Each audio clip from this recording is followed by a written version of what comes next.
What's up, guys? Nate and Sutton back with another video, and today's not just any ordinary day, is it? Because today we're coming at you with what? What day is today? Today is Q&A, but that's not what I was talking about. What? I was talking about we hit 100,000 subscribers. Yay! Wow, unbelievable. That's crazy. That's a lot of stinking people watching these videos. We used to say at the beginning, he was like, I know 500 doesn't sound like a lot, like when we were at 500. He's like, but you fill a room with 500 people, that's a lot of people. Now it's 100,000 people. Crazy. It's like, I can't even wrap my mind around that. Thank you guys for getting us there, because you guys did it. And we hit our goal. It's before January 1st, and we hit 100,000. That was our goal. We set back way earlier this year when we were at just like 5,000 subscribers. So that's crazy. That's really something. And it's just the beginning, yo. We're only 6 months into this. Yeah, we're just getting started, baby. In celebrating our 100,000 subscriber milestone, we're going to go through a Q&A because it seems like you guys love the Q&As. And so do we. This is always fun to me. Yeah. And y'all are so good at asking questions. Oh my gosh. We were trying to narrow them down. I was like, this is really hard. I think we narrowed it to like 30. And even that was hard to do. I know. Oh, and just as a quick little heads up, so next week we're going to do kind of like a fun our year highlight reel video. So those of you who wanted to see little Loki do, he's coming for you. Yeah, he's stealing the show. It's all about him. Yeah, it's a lot of like our home videos that we film that you don't get to see, and some of our YouTube highlights, and we're just going to put together like a whole highlight reel of our entire year, and it should be fun. So be sure to tune in for that next Sunday. And also, I know that we mentioned we were going to do something crazy for the 100,000. Not you. Yeah.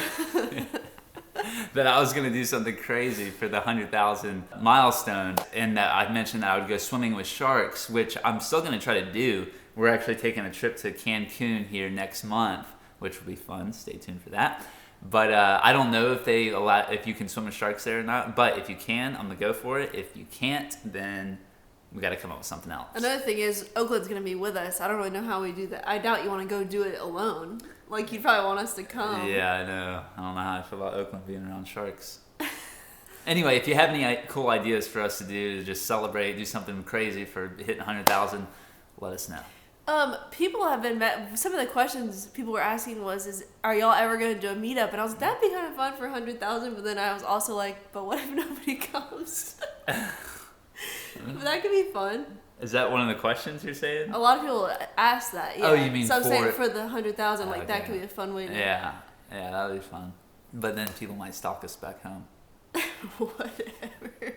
Okay, so let's hop into it. The Q&A. What did you guys ask us? Okay, number one. If you could go anywhere in the world, where would you go? Do you have yours off the top of your head? Yeah, I would go to the Philippines. That place looks incredible. Yeah. I really want to go to the Maldives. I'm the only saved person in my family and friends. Any advice? I really believe that the best way to preach the gospel is by living it. Like, especially if this is your family and you live with them and you're around them all the time. If you're living in the way Jesus wants you to, they are not going to be able to help but notice. And I just feel like you could see the joy of Jesus in people, and people see that in you, and they want what you have, and they're like, what are you doing? Yeah, and I also think that's key, but also what's really important is not to use that as just a cop-out of not talking to people about it. You know, I think it can be easy to like, I'm just going to live it, and hopefully they'll ask me one day. But in the meantime, I think it is important to share the gospel with those who don't know it or don't believe. But at the same time, I think there's a delicate balance between sharing it and shoving it down their throat. So that definitely takes some discernment. What's one thing you'd say is key to a healthy marriage? I think communication is one thing that's key. I think there's a lot of things, but I think communication is a big one, because if you just hold in your resentment about things, it'll blow up one day. But if you just tell them, like, if something's going on, you do that. Do what? You hold things in a lot, and I'll be like, what is your problem? And then they'll finally tell me. Sometimes I just don't think they're worth talking about. Like, I can overcome them without talking about it, but she wants to talk about everything. That's a good wife. Yeah, we actually made a video about this, about a key to a happy marriage, and we talked about submission competition, meaning like really trying to outdo the other one in serving them and loving them, showing honor, really just see if you can outdo them in showing honor to the other person. I think that's key. Do you have nicknames for each other? My sister literally just asked us I know. this. Yeah. Well, we find it really funny when couples call each other like babe. So we do that sometimes as like a joke. I'd be like, hey babe. And on a serious note, I'll call her darling sometimes and Suddy. Mine for his is not very cute. When he calls me, I say, hey Thany Banani. How do you find time to read the Bible? Life is so busy. Life is so busy, and it's just getting busier. But I just feel like you make time for what's important. Like if you were on Instagram submitting this question, you could have been reading the Bible. Yeah, I think it's important that you get honest with yourself. Like, do you really not have enough time, or are you just making that as an excuse? And spending your time doing other things? Yeah, I mean, how long does it take to read the Bible? Reading the Bible for 5 minutes is better than not reading it at all. So you could wake up 5 minutes earlier. Any baby names you considered but are not going to use? This was a common one. A lot of people are asking our baby names. And last time we talked about baby names, we told you guys. So we had a name, people made fun of it, changed it, then we're like, guys, we got a name, this is it. We changed it again. So I'm glad that we didn't tell y'all. Yeah, for real. And even now, we still are not set. I'm 20 weeks along, and we still are not like, we know what we're going to name our baby, which is so strange. But this is hard. But you didn't answer the question. Yeah, so we can tell them some, right? Yeah. Okay, so the one that people made fun of was Embry. We really liked that name. Now everyone's going to be like, oh, I love that name. And then you're going to want to use it. No, then you're going to be sold on it. I went off from that name before he did, and he was so hung up on it. I love that name. Yeah, I still think it's cool. But I have one in mind now for our son that I really like. And I'm just trying to get him on board. It's growing on me. What is the hardest thing about being a mom? Well, it's... Okay, the hardest thing about being a mom, I would say, is trying to divide your time. Because I think naturally you want to give all your time to your baby. But you have a husband that you want to give all your time to. Then you have God that you want to give your time to. Then you need time for yourself. And it's just like, it's very overwhelming. And now we're about to have another baby. And that's more time. There's only so much time. I'm going to become the third baby when I don't get any attention. Yeah, I think that's the hardest thing, is trying to prioritize time and not exhausting yourself, trying to be everything for everyone and trying to spend so much energy. Like when I'm with him, I want to give him all my energy. When I'm with Oakland, I want to give him all my energy, but it's tiring. It's exhausting being a mom. Did you even know that? Yeah. How do you stay productive when you work from home? My husband and I struggle with this. Yeah, that's a good one. And I feel like it's always been kind of naturally easy for me for whatever reason, is I get my work zone. But I think it's really important to have a work environment. So like when I wake up in the morning, I'm on a schedule. I show up to work like I am going to a job. I go to work like 9 o'clock every morning. And I get dressed like I'm going to work. I don't stay in my pajamas. I even put on my shoes. And we set hours. That's very important. So I think Do you have a room for it? Like you have a spot? Yeah, a specific room and like an office space. And I get my coffee. And I think it's just really important to have that routine of what you would actually do, like going to a job that you'd be working for someone, and treat it in the same way that you would work for yourself. Yeah, and what can also be hard about that is we know from experience that people around you, when you work from home, they're like, oh, they're not doing anything. Like, let's ask them to do this and go here and do that. And we're like, we can't. Yeah, that's one of the biggest challenges with being an entrepreneur, is that your family and friends, they just see like, they view it as like you're not really working. Like it's not a real job, and they can just... Or there's like no time limit. Like if you want to take your time, you can take your time, and you can take a break whenever you want. which you can, but it's just not smart. Yeah, like if someone calls me and I'm like, hey, I'm working right now, they might get offended because they're like, oh, they can talk whenever they want. But if you call someone at work and they say, hey, I'm working right now, they're like, oh, okay, sorry.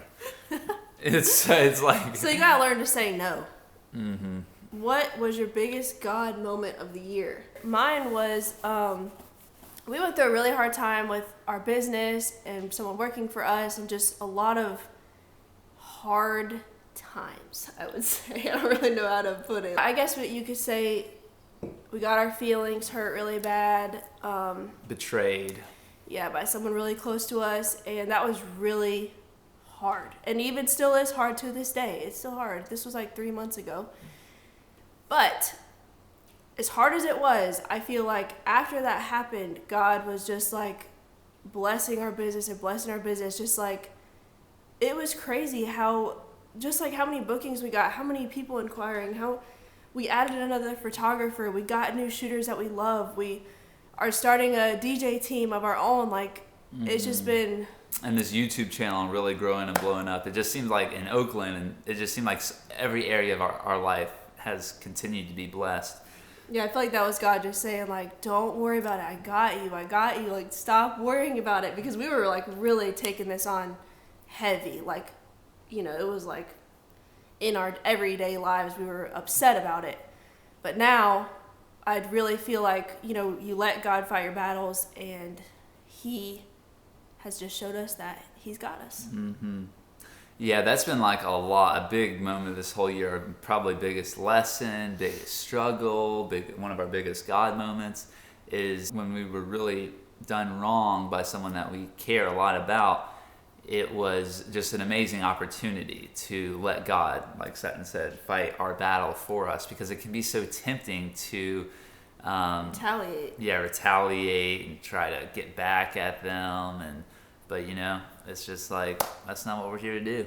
It's a great lesson. How do you manage a busy life without getting stressed and feeling frustrated? I feel like this was a good one for you. Yeah, well, I do get stressed and I do get frustrated quite often, actually. It's been one of my biggest challenges is trying to balance everything that Sutton mentioned earlier, you know, being a dad, being a husband, being a business owner, running the YouTube channel, having time with God, and it can be a real challenge sometimes to balance all those things, for sure. And I get frustrated, I get stressed. For me, it's been a lot about saying no in a lot of areas, because every time you say yes to something, you're saying no to something else.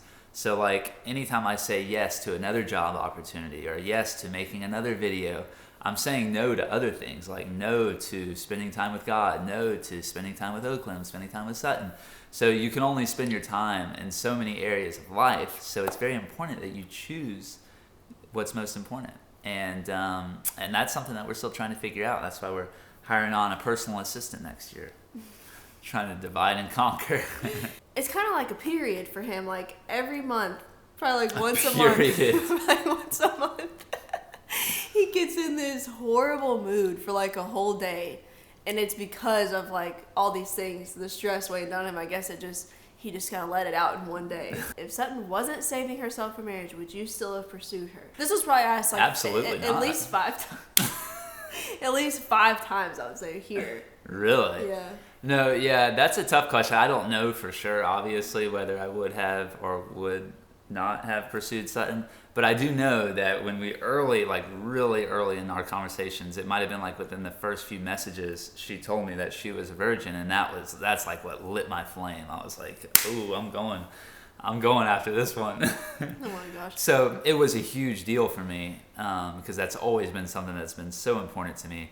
But at the same time, you know, had I found, like if Sutton was the exact same person that she is now, but she had made that one mistake, I would imagine that we would still be together, but I don't know for sure.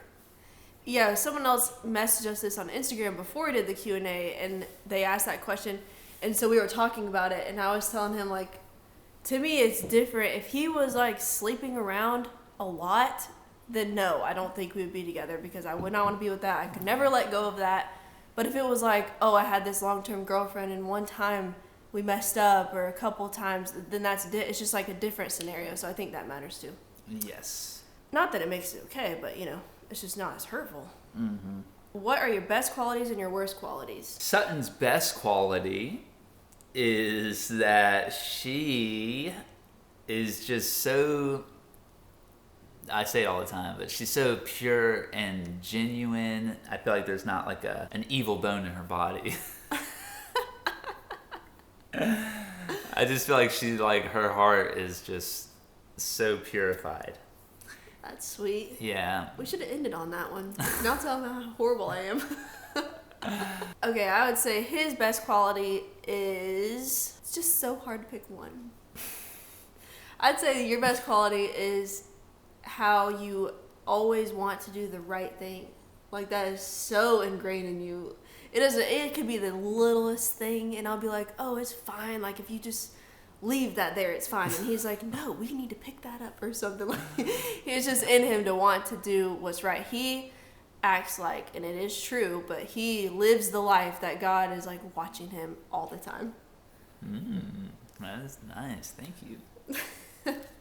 Might blush a little bit. Sutton's worst quality, probably that I feel like she doesn't take her health as serious as I would like her to. You know, like, it's really important to me that Sutton's healthy and that she's gonna live old with me. But sometimes she eats in such a way and doesn't really exercise in a way that I feel like she should. I would say his worst thing is when he gets in his little period moves that I'm talking about. I really feel like a lot of the times it's taken out on me, which is probably just because we're around each other all the time and I'm the one that's here to take it out on. But like if he talks to anyone on the phone or is like around anyone else, he's very nice to them and like puts on a front that everything's fine. But I guess he's comfortable letting me see how he really feels. True or false? I mean, there's probably truth to that. How do you feel in this pregnancy? And give us a pregnancy update. I'm 20 weeks along, so halfway, which is crazy. Time just flies when you're already taking care of another kid. I feel good. I feel pretty normal. And then here's my stomach. Wow. I don't know if I stand closer to the camera, if you can see. What was your favorite gift you gave to Oakland for Christmas? Oh, this is our favorite gift that we got. So we actually did not purchase this gift. They were nice enough to give us this gift. And this is... Who? Love Every? These boxes. Here, let's hold it right here. It's like a subscription service, and they send you boxes based on your baby's age, which is so cool.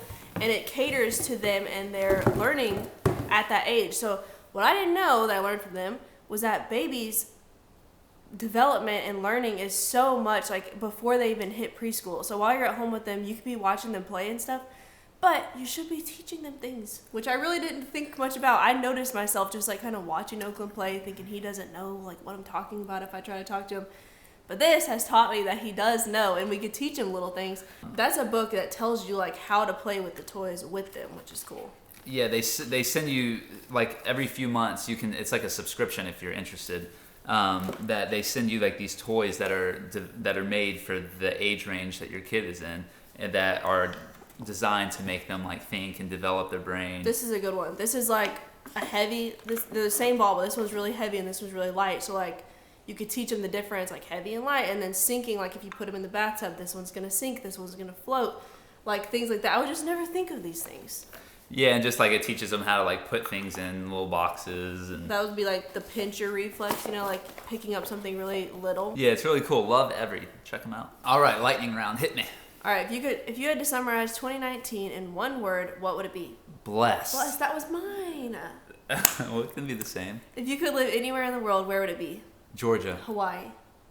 Georgia? Yeah, Georgia's the best. Family, beautiful seasons. Has Sutton ever seen Nate without a beard? No. In 5 years I've known him, in videos, never in real life, never seen him without. I'm going to do it one day. I don't want him to. That'll be maybe a future video. I'll do a little prank on her. A harmless prank. She doesn't like my prank ideas, but I'll shave it and show y'all her reaction. But now I know it's coming, so.